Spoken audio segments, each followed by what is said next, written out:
When you're up and you're standing, whether it's lymphatic flow or lymphatic drainage, it requires cerebral spinal flow to go across the brain and through the spinal cord. And if you have disruption within movement and loss of structure, all of that lymphatic drainage is becoming an issue. I gotta get myself a little more faith, a little more love.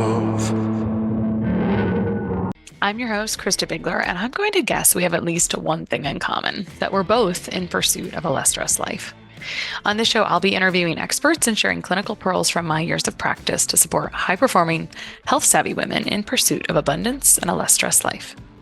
One of my beliefs is that we always have options for getting the results we want, so let's see what's out there together.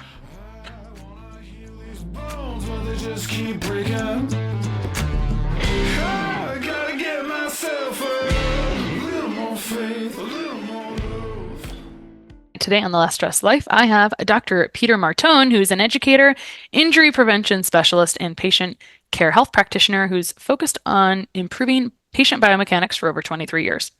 During his private practice as a chiropractor, Dr. Martone always believed that the structure of your spine affects the function of the central nervous system, and this interference is at the root cause of most chronic problems people face. Dr. Martone now uses this principle as the cornerstone to help people get way better sleep, which is an acronym. We can talk about that. His techniques have been featured on CBS, NBC, Fox News, and now he travels the country teaching people how to regain their health in bed by getting way better sleep. Welcome to the show, Dr. Martone. Thank you. That's great. That was well written. You wrote it. And today, Dr. Martone is gracing us. So if you're listening to this on the audio version, you're not going to see that he's wearing pajamas, which is great. Maybe we'll have a little demonstration later. But today we're focusing on what's it mean? What does it say about you, depending on how you sleep? Well, first, we'll start with how we usually start, which is why you got into this exact topic, why you became obsessed with this in practice.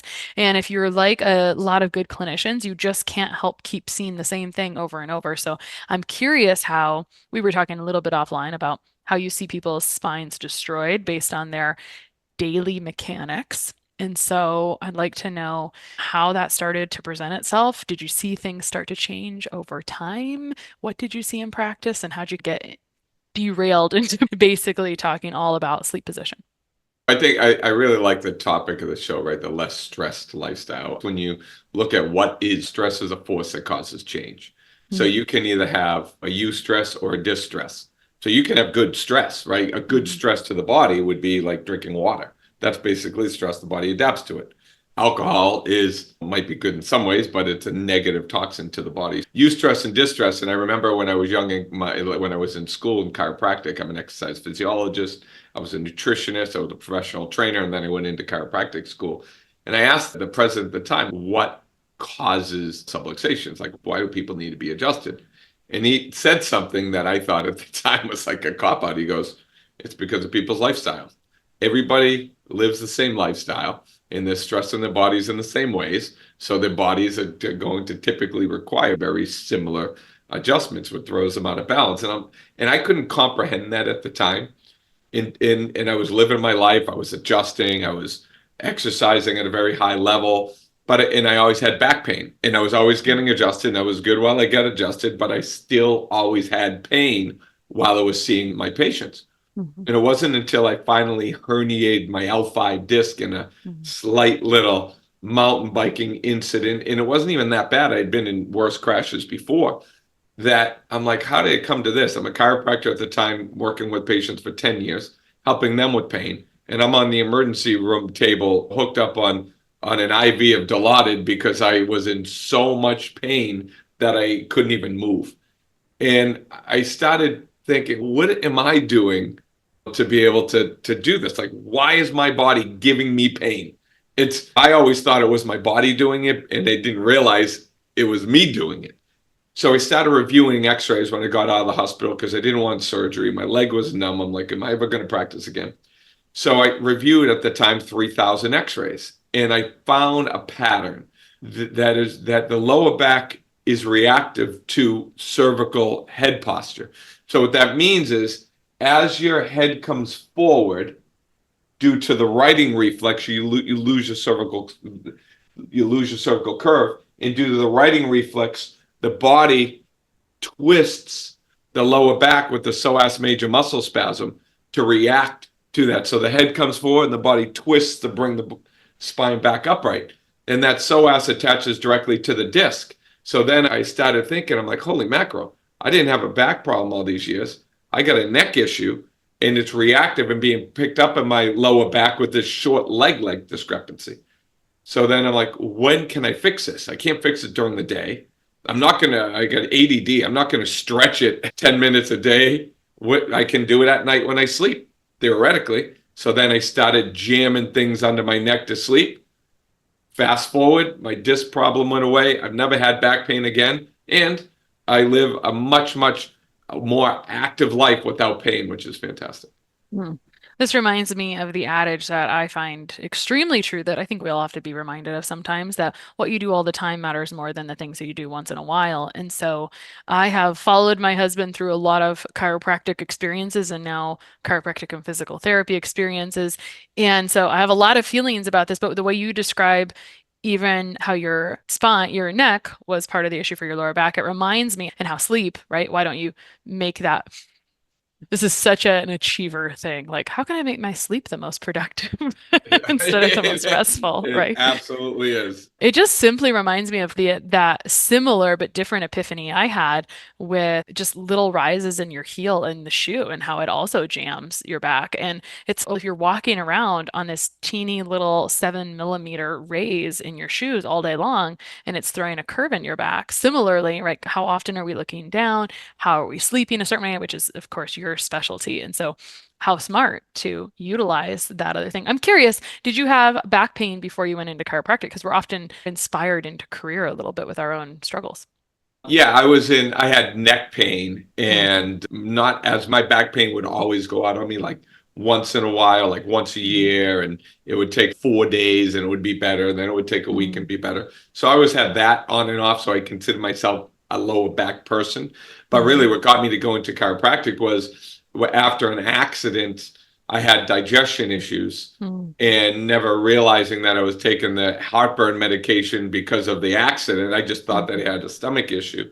And it wasn't until I had saw a chiropractor that said, listen, the nerves going to the digestive tract Yeah. come from here and here, and they can be damaged in whiplash. So when he adjusted me and my stomach problem went away, I'm like, wait a second. I started understanding that there's more to health than just a medicine cabinet. So I started living a little bit more conscientiously about how did the body heal and stuff like that. And that's really what drew me into chiropractic. Yeah, cool. I always say here that you can go about pretty much every symptom from a nutritional angle or a structural angle and also an emotional angle. So you bring up this perfect thing where usually with GI stuff, we often go to nutritional, but not always. Sometimes it starts structural, it's kind of a different version with GI. But to your point, the structure was a big deal for you. So I love that story just because it drives that point home a little bit more. Let's go into some of these sleep positions. And I was telling you a little bit before I hit record, this was really interesting to me. I think a very human problem is that seeing is always believing. And so something I would see with my own children is that when they would start to not sleep on their backs and they would start to sleep crazy on their stomach, we would take them in and they would go from not wanting to nap to, and my second child especially, she was like a terrible sleep. Terrible. She would never take a nap. Second children will really throw you for a loop sometimes. But we would take her to the chiropractor and she would nap the entire way home. It was like this magical thing. So I'm with you. I understand this and I definitely observe. Can we unravel this a little bit through if people sleep on their left or right side, does it mean something about them? If they sleep on their stomach, what does it mean about them? Can we talk about what does it mean about a person if they're sleeping in a certain position, the most common It positions? actually means a lot because so we came up with this thing that's called the triune of sleep, the sleep triune. And there are three things that play when you're sleeping. There's the conscious brain, the subconscious brain, and the body. All the body wants, and everybody hates it because you look in a coffin, you see somebody like this. All the body wants is alignment. It just doesn't want to be in pain. It wants to distribute its weight over the greatest surface area, eliminating pressure points. It wants alignment. Makes sense. The body doesn't want to sleep like this. It wants Mhm. to sleep like that. That's all it wants. The subconscious brain, all it wants is safety. It just wants to feel protected and safe. That's all it wants. It wants to shut down, be in a nice, safe environment so that it can heal, stimulate, and grow. The problem is the conscious brain. The conscious brain is where everything screws up. That's where the stinking thinking happens. That's where the I can'ts and the excuses and all of that stuff happens. The conscious brain, it thinks it wants comfort. So it sleeps in this safe environment. So what it mistakes for comfort is safety. This is not comfortable for the spine. Remember, the body wants alignment. So what happens is the conscious brain puts itself into a position that the subconscious feels safe, and then you fall asleep. And that is why the average person will toss and turn for 20 to 40 times a night, because you're putting the body in a contorted position. So we want to reverse the triune. We want to put the body in alignment, understand for most people, and this is where the personality types come into play, that's going to be an unsafe environment. So we want to create safety in that position. And if, let's say, you're cross dominant, which means you're right-handed and you're left-eyed, or you're ambidextrous, that cross dominance is like that ADD brain. It wants more protection. So your stomach sleepers are going to be like we categorize people as animals, like your ostriches. They're going to want to stick their head in the ground. They want pressure all over themselves. They're going to be hugging things because their body's requiring a lot of safety because of their neurology. Then you look at the armadillo is just going to sleep curled up because it just wants to feel safe. So the body feels safer in this environment than this environment. Like the gorilla can fall asleep anywhere because it is so confident and secure. So the position that you're falling in, most people with ADD and those really anxious people are going to be stomach sleepers because they're looking for a lot of pressure to keep themselves protected. So if you then understand that about somebody's conscious, subconscious in the body, you can then put them into an aligned position, put pillow. So the body requires pressure. Your conscious brain might know you're on your back, but if you put pressure against the side of the face, the subconscious brain thinks it's on its side. So you can use pressure in a very specific way to teach the subconscious brain to stay in that position of alignment. And just the problem is the conscious brain needs to fall asleep. It needs to let go and hand the pass off to the subconscious. And that's where the trick is in giving people techniques to be able to fall asleep. Oh, I love your sleep triune. I think that's perfect. We talk a lot about conscious, subconscious, and body. And if someone hasn't really thought about it in that way, it's such a cool anchor point into thinking about how the body is always trying to be in some kind of survival or safety or craving that thing. So I love how you talked about that. You mentioned some things. You mentioned armadillo and gorilla. And so you must have sleep animals. So let's go ahead and just make sure we understand because these are fun. These are fun. You know, That's why we did it. Yeah. Dr. Bruce has his sleep chronotypes, but you've got animals on like how. So I'll let you just review that again. And what are the typical things under these different subtypes of? It's basically on personality types. And then personality typing it based on the way you have to sleep. So you look at the gorilla in nature. The gorilla is typically sometimes on its back. It's like this. It doesn't care. It can sleep anywhere. So that's the confident avatar that will fall asleep with a glass in their hand. They just fall asleep. They can pretty much sleep anywhere. Then you have the armadillo. This is where most people are. They crave the side sleeping position, which is a majority of us. And we sleep on our side. We fall asleep in this position. But then the problem is body after about 30 minutes is going to be in pain. So then you're tossing and turning. And then you'll go from side sleeping position. Then you have ostrich is frail. Everything wants to attack it. So it sticks its head in the ground, and it doesn't really do this to feel safe. But when it's prey, so it needs its head under the ground. Those are the people that are going to sleep with the pillows over their head on their stomach. So they really need quite a bit of pressure in safety and protection. They sleep in the head garages. They have the covers over their heads because they're trying to sleep in this sleep cocoon. And then you have the ostrigillo, and you have people that are right in the middle. But those are my main personality type avatars. So then once we personality type what people feel like or what they are, And then we can give them techniques to be able to fall asleep in the position that every spine is. See, people are like, oh, I can't do this because of this. That's the conscious brain making it, oh, my airway, oh, I'm supposed to sleep on this side because my body drains better on that way. Or arguably the heart is less stressed by 4% on one side. When your heart rate, when your blood pressure drops 20% anyways at night. A lot of these things just don't make sense as far as overall healing, because what they don't use, and I love how you use the term anchor, they don't use the anchor that the most important structure in the body to maintain alignment for is the spine. Nobody understands that maintaining the health of the spine trumps everything else, right? Because when you're up and you're standing, whether it's lymphatic flow or lymphatic drainage, it requires cerebral spinal flow to go across the brain and through the spinal cord. And if you have disruption within movement and loss of structure, all of that lymphatic drainage is becoming an issue. Yeah, cool.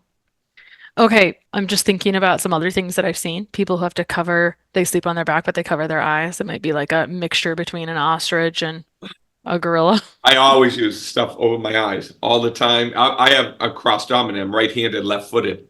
That is an avatar that requires safety and so the biggest thing with sleep is ultimately, and I love it again, stress. Stress. What does stress do? It's a force that causes change. What ultimately is adapting to stress? It's your sympathetic nervous system. It's your autonomic nervous system. So you have your sympathetics, and then you have your parasympathetics. During the day, our sympathetics are surviving, right? Keeping us ability to survive. And then at night, our parasympathetics help us thrive. We need to really be able to effectively shut down our sympathetics and engage our parasympathetics. So our nervous system. So our parasympathetic nervous system really ultimately is the vagus nerve coming down from the base of the occiput. A way that you can stimulate parasympathetic response or activation is using pressure. So that's why, like the kids that have autism or ADD, they use weighted blankets, or you can even use a weighted blanket, because pressure on the torso and pressure over your eyes stimulates parasympathetic innervation. That's good. Okay, cool. Let's talk about, you mentioned after you type someone for their sleep type, we've got 3 types, gorilla, armadillo, ostrich, or some combination of the 3. You can give people tools for each sleep type for what they're gravitating to, which is really probably music to people's ears. It's even though you tell someone that sleeping on your back is the best way, if you feel that sleeping on your side is the most comfortable, people go for comfort, right? Like we go for what we know. And so you want to unravel what are some of the tools or techniques that you offer or that you suggest for people for each sleep personality type. All right, I like it. So when you're looking at the number one reason typically people don't fall asleep is because of the conscious brain.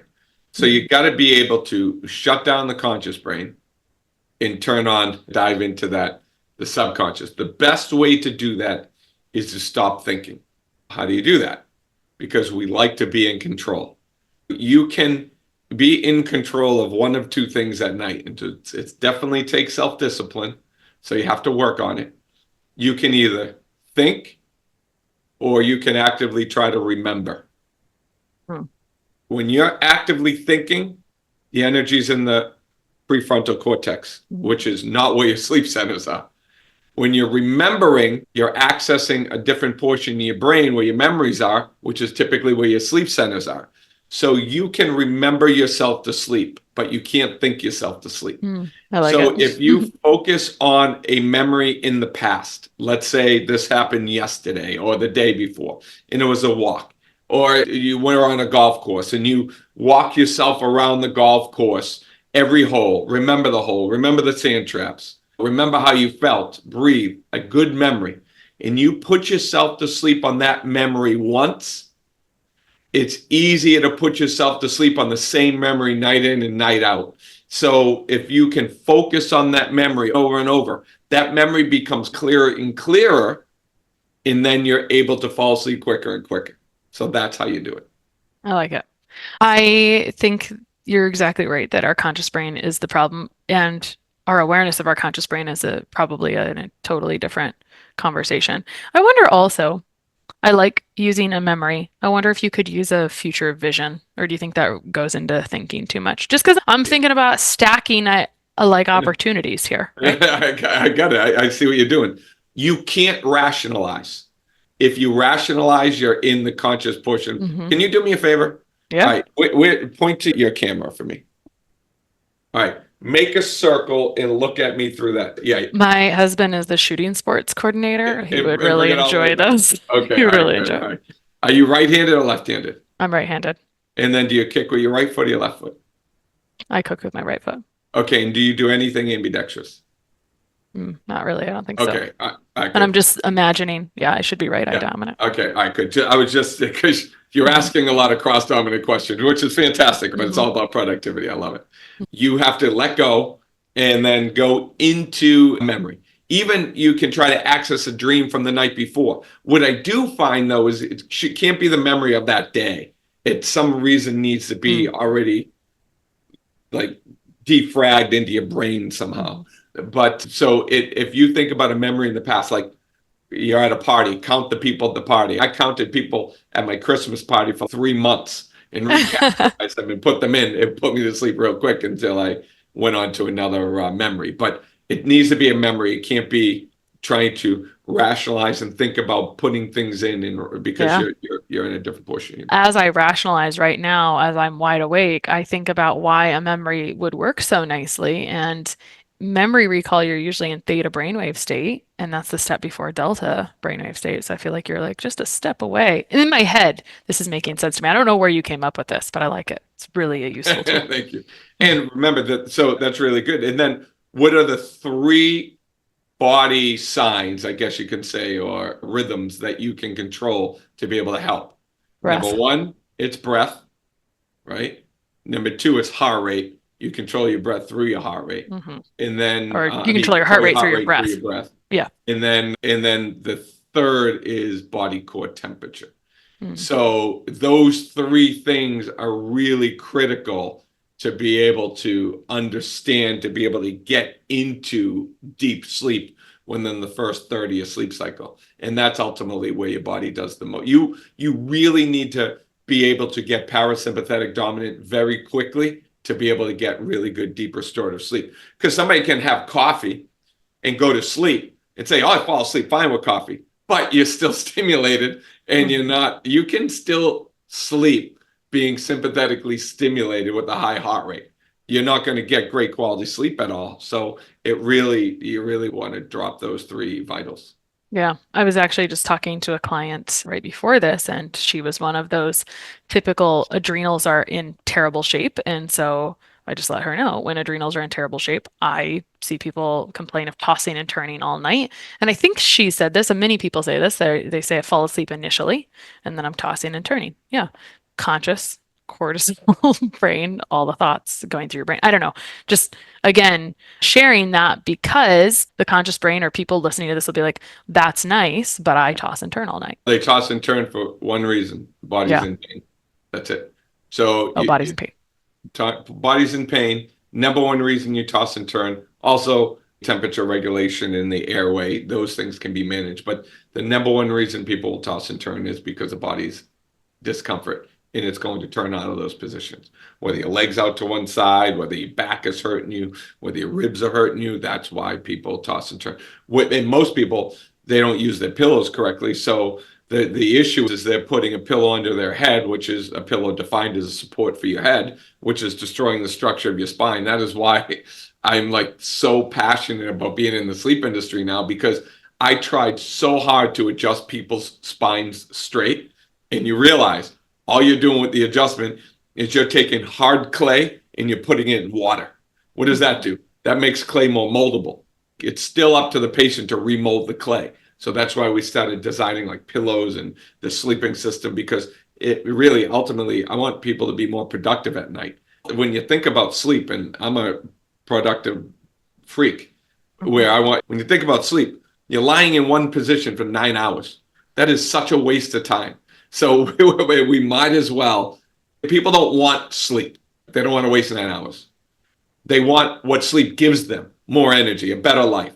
So might as well learn how to maximize sleep and maximize sleep, not just from a standpoint of waking up well rested, which is super important, but waking up refreshed, realigned, re-energize your spine so that you don't have the pain during the day like I suffered with my whole life. Yeah, you got a great segue here. And I should have done this earlier. Drawing, I was complaining about shoes because I was thinking about how that created a lower kink in my back for a long time. And then it sent me down quite a spiral for you. You ended up on a different spiral for the upper cervical. But similarly, the pillow is like the same thing as your shoes. And so I would say most great upper cervical chiropractors I've ever known all hated pillows, or they had special pillows that they like to talk about. And you as well, you're doing a good job not trying to jump in here selling a pillow, but you have created this as a resource to help people. And so I don't know how you want to talk about this, but also we were going to talk about strategies for each sleep type. For example, with an armadillo, because the gorilla is on their back, right? So they're in the proper. And just to review, the perfect place is just on your back to sleep, Well, right? it's on your back in what we call the corrective sleeping position. Now, Okay. most people cannot lie on their back. So if you lie on your back, what immediately happens to your lower back? It goes into extension. So extension is this. So it's almost like the bridge, the suspension bridge. The structure of the bridge is what supports the bridge. So the people are like, oh, I need to put some back support under my back. No, you don't. Anytime you support anything in the body, you weaken it. Because, like the name of this, in the absence of stress, the body will atrophy. Okay, so if you're in space and there's no gravity, every joint in your body atrophies.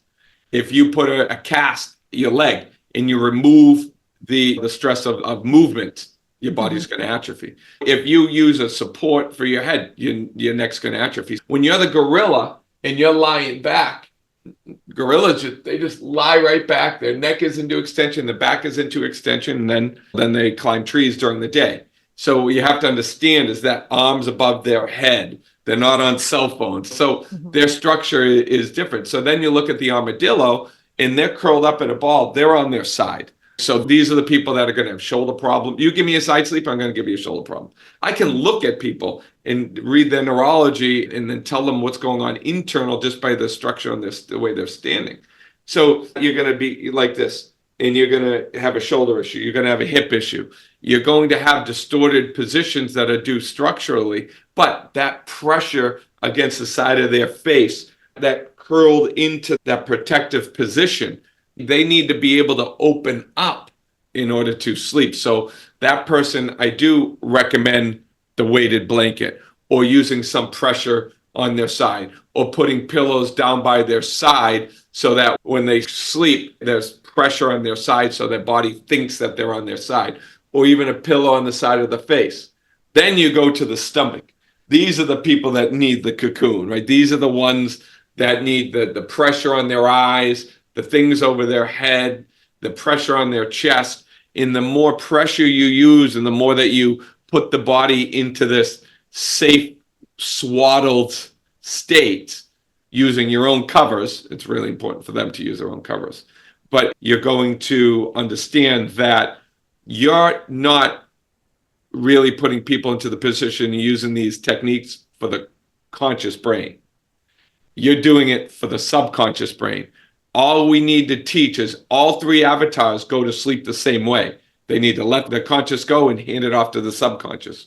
We sleep for the subconscious. So each avatar, we need to just treat differently that way. Yeah. So where does the pillow come in for each avatar, or how did you end up designing a very goofy shaped pillow?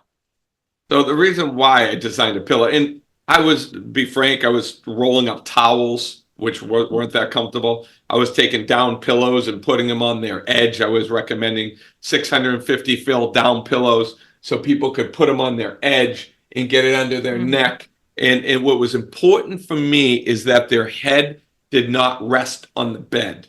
They used the weight of their head as like a little stress to gently stretch the curve back into the neck. So we use something called distraction. Distraction is a force. It's a gentle stretching force if you do it correctly. So using a distractive force while you sleep, you'll regain these cervical curves and then take the pressure off of the low back and regain that leg length. So when you look behind me, because I know you said that this is a video, so basically you can use a pillow or a neck nest or whatever you do, but you want it under your neck, and then you want the weight of your head suspended off of the bed. So right now it's a neutral position and my hands are down by my side. And this is an aligned position. Most people look at this and they say, no way. There's no way I can sleep in that position, because that's the subconscious brain saying you can't. Yeah. And all I'm telling you is you don't have to. I only want to live in that position. I only want you to fall asleep. The lifestyle habit is to fall asleep for the first 10 minutes like that. And once you're falling asleep like that, I don't care what you do, because I'm not talking to your conscious brain. We're just putting the subconscious brain in that position for 10 minutes to an hour a night. And then whatever happens. So don't try to consciously control everything, because you can't. Yeah. All you need to do is just fall asleep in that position. Falling asleep in that position with a pillow under your neck, with your neck arched back, is just about allowing the conscious brain to let go to the subconscious and maintain and keep the body into alignment. That's all you need to do. And you do that as a lifestyle habit. I don't care how you sleep. I didn't get into the sleep world to help people sleep. I got into the sleep world to help people fix their structure while they were in bed. Yeah. And that just made me a sleep expert. Right. As I'm watching you, there's basically a pillow and then a little bit of a roll on the top of the pillow, and then he's on it, and then you've got a little bit of cushion on the side for people who want a little bit of something on the side. But it reminds me of, I always thought we called them traction. I'm sure I'm wrong.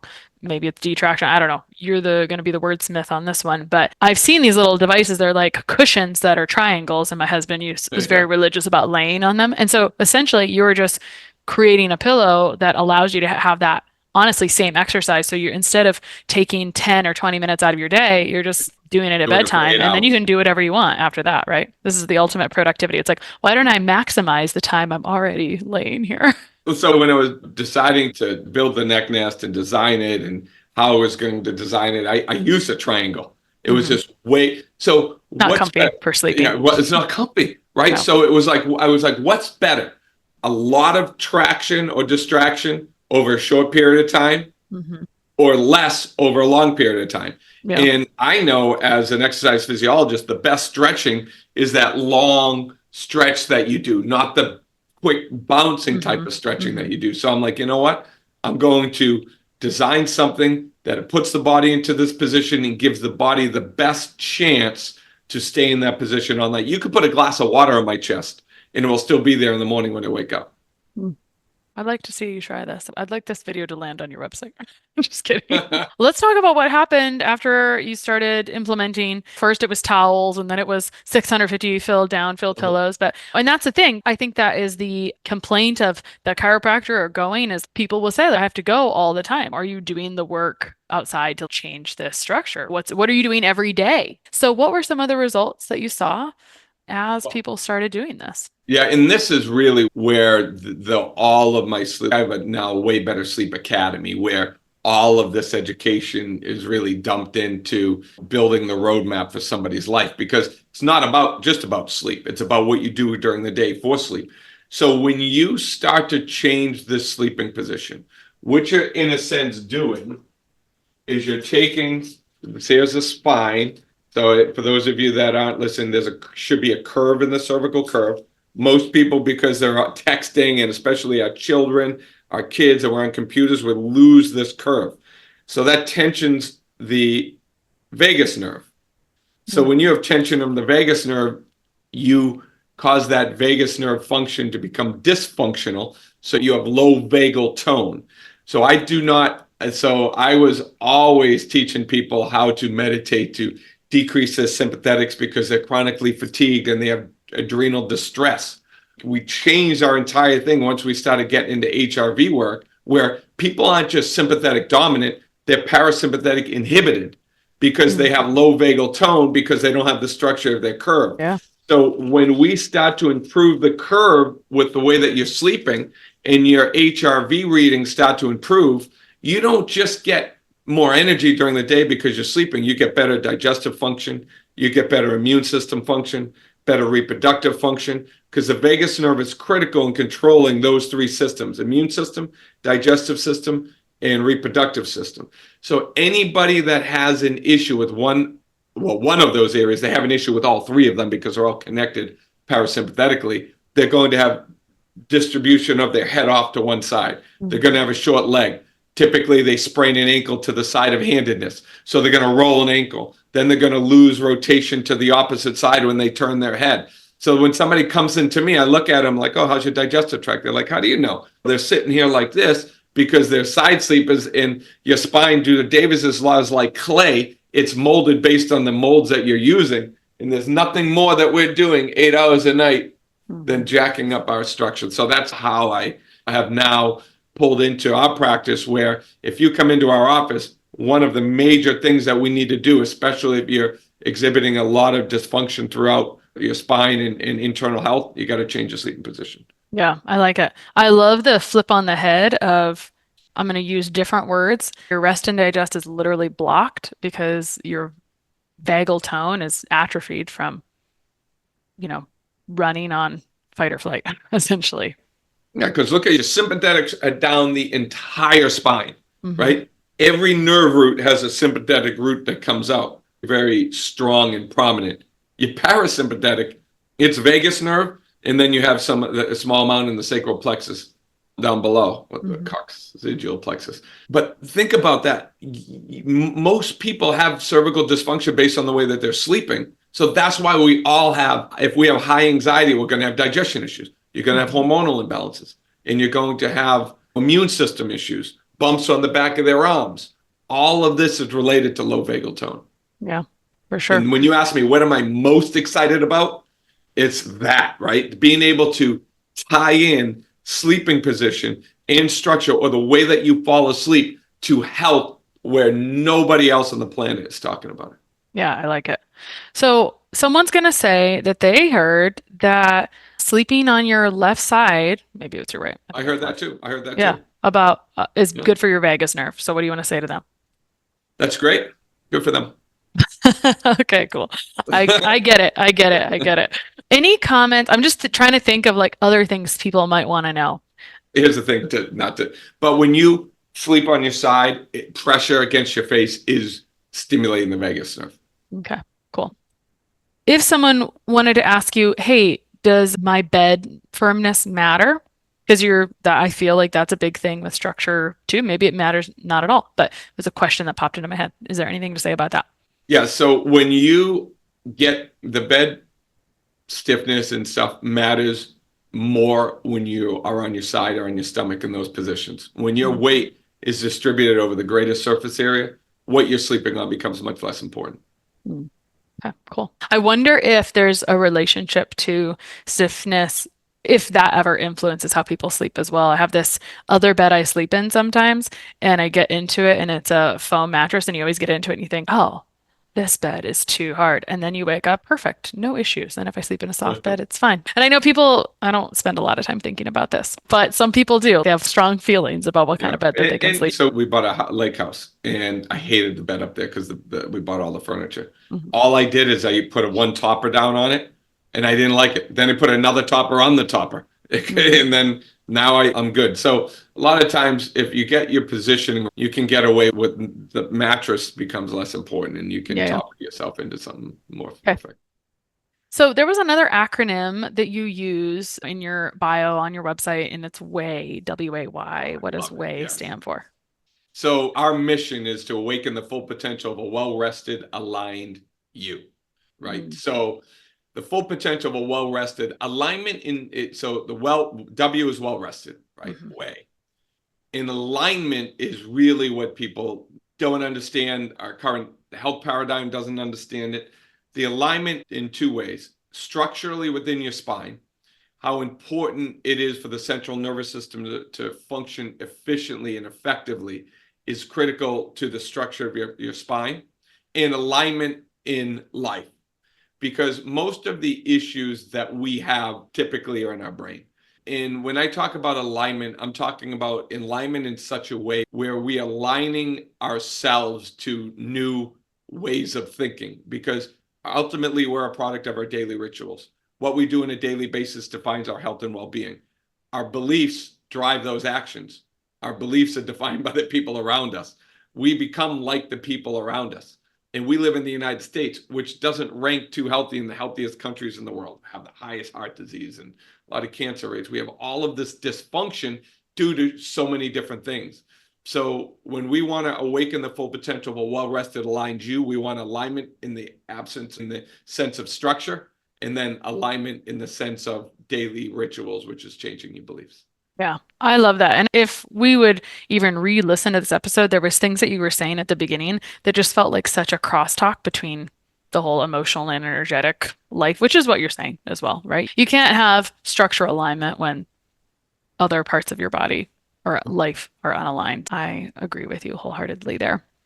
We covered a lot. We talked about the sleep types, the sleep personality types of the gorilla, armadillo, and ostrich, which I think is just fun. I think people, obviously, you know this too. I think people love to categorize themselves. I loved the triune of sleep, the conscious mind, the subconscious mind, and the body. I loved that application. You also dropped that pearl about think about a good memory, really give it some life and use that same memory to fall asleep again and again. Rationalization, the conscious brain is the enemy of falling asleep. And also, how you fall asleep is more important than how you stay asleep. Because I think like that mind is always, oh, I cannot do whatever. And you're just saying, no problem. I'm just I asking you to love fall what you asleep this just way. said. How you fall asleep is more important than how you stay asleep. You're brilliant. That's a great I statement. thought you said it. I was just paraphrasing what you're saying. I might have. Yeah. Yeah, I just think that's a good thing to underline because we could get stuck on, hey, I didn't do it perfectly. There is a lot of perfectionism, right? I always ask my clients, like, hey, raise your hand if you're a perfectionist. A lot of people are who are here. And so some people, perfectionists don't believe good or done is better than perfect. They just simply don't believe that. And so it's really good to remind them, we're just working on how you fall asleep, what you can control right in that moment. So There you that's go. it. I like that. I like it. And I like that, like, the really ultimate underneath of it is just you're just stacking. You're basically giving yourself extra, like, therapy. And I don't know, what do we call it? Detraction? Is that what it is? It's called, So, yeah, it's called traction. yeah, I It's thought it was called traction. distraction. So Distraction. you're Thank you. distracting. Yes. I thought it was traction. So thank you. I didn't know. I want to use the right word here. You're just doing that exercise in a more comfortable way, which is boils down to pretty much how humans are programmed. That's all most people want. To avoid pain and to seek comfort. I think we covered a lot of lovely things. And since I don't know if it's half the population, you would know, half the population struggle with sleep. I think that anything that offers a new, and this is I think a unique angle to sleep issues is very much appreciated and welcomed and pretty cool. Where can people find you online?